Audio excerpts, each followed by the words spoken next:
Thank you. Thank you very much. Before I begin, I'm just curious, how many folks have ever seen an episode of the Apprentice TV show? Okay. Whew. That's good. That's a good thing. Well, for the last 3 years, I've been very fortunate because I've gotten to travel all over the country and in many cases all over the world. And everywhere I go, people ask me the same question over and over. They say, Bill, did you know you were going to win The Apprentice when you first started taping that show? And I have to be completely honest with them. I had no idea. I was competing with 15 other contestants.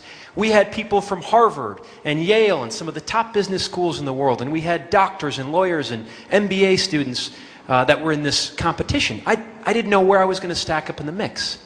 But I tell those people, if you ask my mom, she claimed she knew I was going to win The Apprentice when I was 10 years old. You see, when I was 10 years old, my parents knew that something was a little different about me.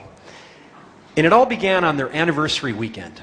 You see, my parents, they were heading out of town to celebrate their big anniversary weekend, and they wanted to be alone. So they decided they were going to send me off to my grandmother's for the weekend. I wasn't happy about it, but I went. And I woke up Saturday morning, and my grandma was in the kitchen making breakfast. And I was one of these kids who would ask a million questions. You know, what goes here? Why are you doing that? What's going on over here? So I started inundating my grandmother with questions, and she decided she was going to pull me in the kitchen and she was going to teach me how to cook. So I spent all day in the kitchen mastering the art of making pancakes. I could make you banana pancakes, blueberry pancakes, you name it, I could make it. So Sunday morning, I pop out of bed and I race into that kitchen, and the first thing I do is I pick up the telephone and I call all the old ladies from my grandma's neighborhood, and I invited them over for a pancake breakfast. We had a great time. I cooked them their pancakes. They pinched my cheeks. It was wonderful. Well, when they left, I started clearing their plates away from the table, and I realized that each and every one of those ladies left a $5 bill underneath her plate. And I thought to myself, I'm onto something here. So I did what any other 10-year-old kid would do. I took the money, I put it in my pocket, and I kept my mouth shut. I went back home, the week went by. Friday afternoon, that school bus dropped me off in front of my house, and I went blazing in the front door, demanding that my mom take me to my grandmother's for the weekend. Well, my mom was pleasantly surprised because for the next 5 weekends, I continued to spend them at my grandmother's house, and she couldn't understand this new relationship that I had formed with my grandmother. And then she was in my room one day putting some things away and discovered my stash of money in the drawer and became rather alarmed, as she should, and immediately confronted me and demanded to know where this money came from. And I had to fess up that I was running a makeshift restaurant out of my grandmother's house. My mom put that business to an end immediately and realized I clearly needed an outlet to harness my entrepreneurial spirit.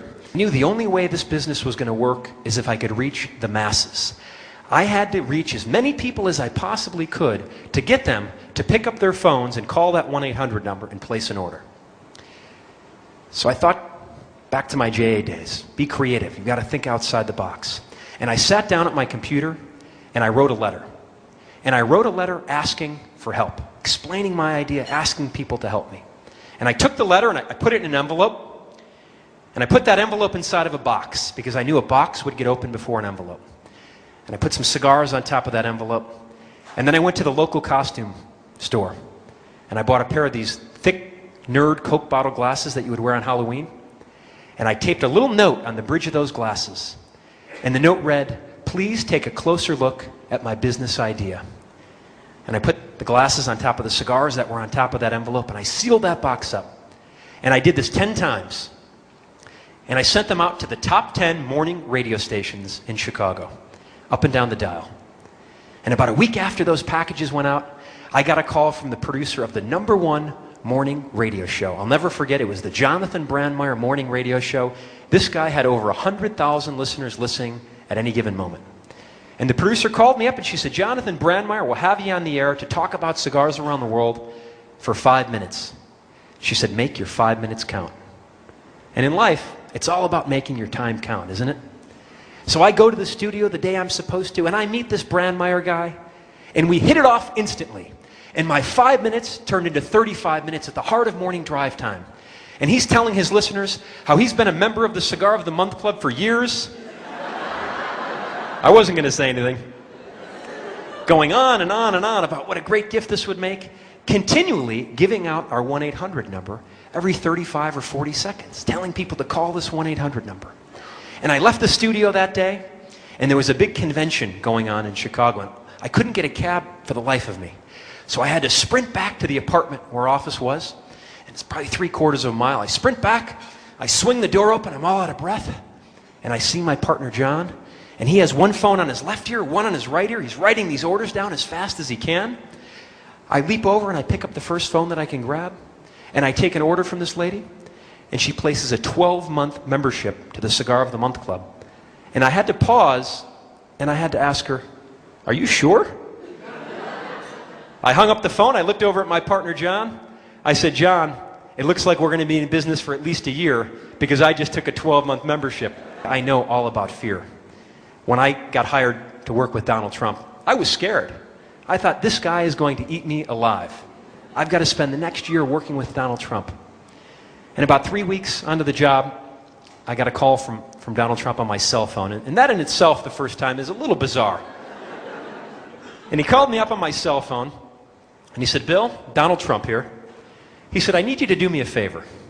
And this was the call that really set the tempo where I knew I was going to be okay. He said, "I need you to do me a favor." I said, "Mr. Trump, whatever you need."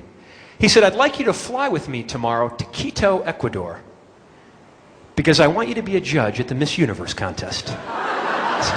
I said, "Twist my arm, Donald. I am a company man. I will do whatever it takes to make the company successful." A wonderful audience.